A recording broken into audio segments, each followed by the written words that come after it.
With our NB48 2.2 really taking shape now, we'll carry on with the main body with our next kit bag, concentrating on the mudguards and the radio tray, with kit bag N.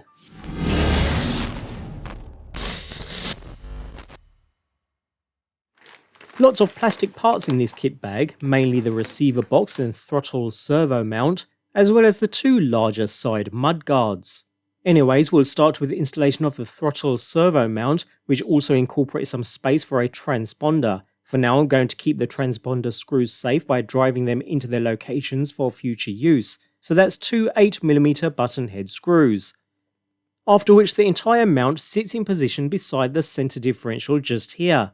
Of course, ordinarily we'd be placing our throttle servo in position here too, but I'll be installing that later. So again, I'll go ahead and get the screws in position for now, which also secures the mount. So that's 4 14mm caphead screws along with 8mm washers, one in each corner.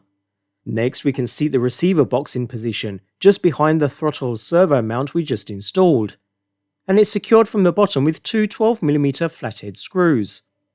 Okay, so with those now in place, time to move on to the first side guard, starting with the left side, place into position, and secure with 4 6mm button head screws, all going in from the top.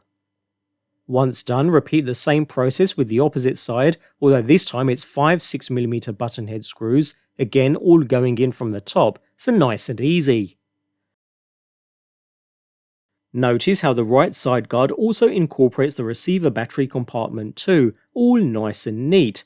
Anyways, we'll finish off by installing the receiver battery switch mount, which sits into position here, and is secured with 3 8mm button head screws, along with the receiver tray cover, another 2 8mm button head screws, and finally the receiver battery cover, with the remaining 2 8mm button head screws. And that's pretty much it. The vehicle looks much more buggy-like now with those rugged side mudguards and all the mounts and trays installed. Just a few more kit bags left now with some final mounts before we finish up.